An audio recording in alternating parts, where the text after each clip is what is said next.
Think that people kind of forget about retirement accounts all of the time. Well, your social media account can absolutely tell a different story. If you're going to say that you're broke, don't try to portray something different online. You are talking about with depositions. When is it necessary for a deposition where it would be beneficial to the client to actually do a deposition? So depositions, like I said, they're absolutely a pivotal discovery tool. They are very expensive. There are ways to make them slightly more affordable, but there are specific times that you absolutely need to use a deposition. And those are circumstances when you have a witness that could be very, very sick on their deathbed, and that you need to preserve their evidence. So if you have someone that is like that in your life that has information that's important to the case, they're a witness, they were a business partner of your spouse, they're a parent of one of the spouses, and they are very ill, you want to be able to take their deposition, because if they pass away, you're going to have their testimony under oath that then becomes admissible under one of the exceptions to the hearsay rule, because they're no longer available to testify at the trial. Those are super important times that no matter the cost, it's an absolute must. There are also other times that it would be very beneficial to do so. If you really, really are gung-ho about putting a hostile witness on the stand and you really don't know what they're going to say, and you can't serve them with special interrogatories because they are not a party to the case, a deposition is a way to be able to elicit testimony from someone that's not a party to the case, that you can still get answers under oath. So under those circumstances, those are kind of the musts.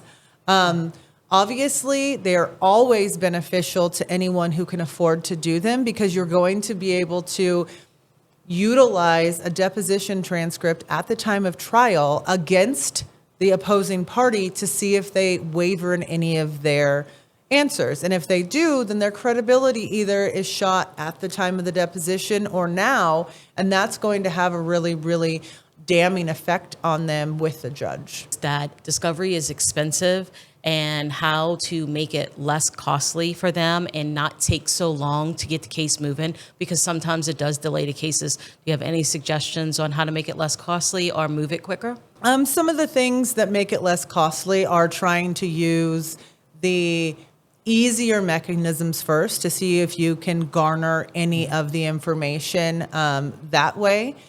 There's always the opportunity, especially if the other side is represented, to try to reach out to the opposing side to request informal discovery on kind of a mutual basis, which is always going to cut down on the costs. Obviously, if someone's hiding all of this information, there really is no way to cut down on the costs. But when you do the cost analysis, whether or not there's actually a benefit to doing this versus kind of going in blind or just hoping for the best at the time of trial, there really is no balance to suggest that you shouldn't take the time that discovery is going to take or the extra associated costs if it's going to cost you thousands, tens of thousands of dollars at the time of trial. So you really have to do that analysis, and it always leans in favor of knowing everything. Obviously, if you're just on a fishing expedition, then you need to make the decision of whether or not you really need to do this. If you have a divorce case where there are very little assets and very little debts, maybe it's not worth it, unless there are a lot of hidden debts. But what you can do under those circumstances is to utilize what is called preliminary declarations of disclosure and final declarations of disclosure against the party who is just outright refusing to provide information. If a party does not provide information on their final declarations of disclosure, they are precluded from introducing evidence at the time of trial that would otherwise help them if they failed to disclose it throughout the process.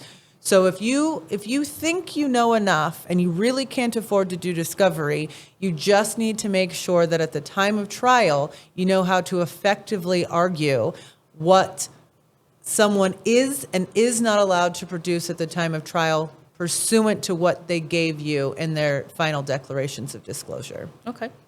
And then what is one of the craziest or unusual things you've discovered in all your years of practicing through discovering? Well, I mean, I think that you're going to discover almost anything. And you're also going to discover things that people themselves didn't even realize that they had or had access to.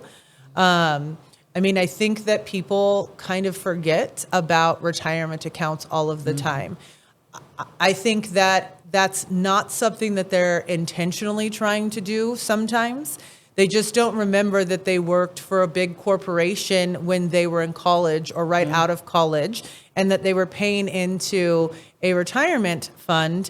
And it was such a small contribution that they didn't even think anything of it at the time 30 years ago. But then someone finds out that there, in fact, is this outstanding retirement account that no one's ever paid into, that no one's really ever managed, but it does exist. So we find those quite often because people just don't know that they existed. This is something that financial planners will tell you all the time. When you come in, just list everywhere that you've ever worked to ensure that I go through all of the rigmarole of going to make sure that you don't have these accounts that are just floating out there that I could roll into an account that's actually going to make you money. This also happens quite often when new apps come about that allow for you to save money or to move things into an account because they're trying to teach you how to be much more financially responsible. So they're going to say, hey, when you get your bank account set it up through this app. Then when you get your direct deposit every month, we're going to attach this to your account, and it's going to siphon off the money into what you want to do for fun, what you're doing for savings, what you're doing for investments, what you're doing for a slush fund or, an emergency account, and then your daily spending. Sometimes people don't realize that these apps are attached to their bank accounts and that they've siphoned off money so that they have these extra accounts. Again, if we're dealing with someone who's not really of this mainstream generation, we're talking about people that have been married 50, 60, 70 years. And as terrible as that sounds, those people do come into our office. The amount of money that could be buried in someone's yard is out of control.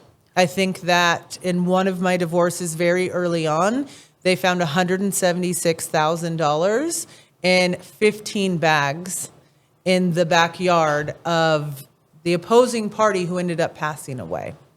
And so it becomes this crazy thing because they never ever disclosed that. Can I definitively say that they were trying to hide it? No, because I'm not even sure that they knew that they had saved up that much money. You're going to find hidden children. You're going to find dual lives. I think that was one of the craziest things that I ever actually did discover just by going someone's bank accounts. And I don't think that they even knew that they were going to get caught in this form or fashion. But there were too many consistent deposits and bill payments for one address that didn't equate to anything that they owned, that we had to figure out what was going on there. So discovery, again, allows for you to get anything that could lead to admissible evidence. And even if you are married twice, which obviously is super illegal, the only person who's going to have recourse is the person who's going through the current divorce. And if you've already gotten separated and divorced, but it wasn't finalized, you don't have any access to what is going on in the second marriage, despite it really, really being none of your business other than paperwork wasn't done any, right?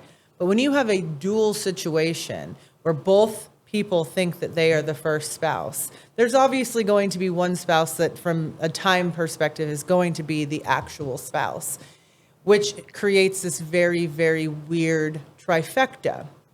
The first wife is entitled to everything that they've accumulated during the marriage, including things that he has accumulated with the second wife, because the second wife he's not actually married to. So it becomes a very, very interesting dynamic. And then, of course, you're always going to discover wild things on people's electronic devices, their social media accounts. Social media accounts consistently are used to prove someone's lifestyle when they are going into court to basically say that they're broke. Well, your social media account can absolutely tell a different story. So that's something that I constantly caution people about, is if you're going to say that you're broke, don't try to portray something different online.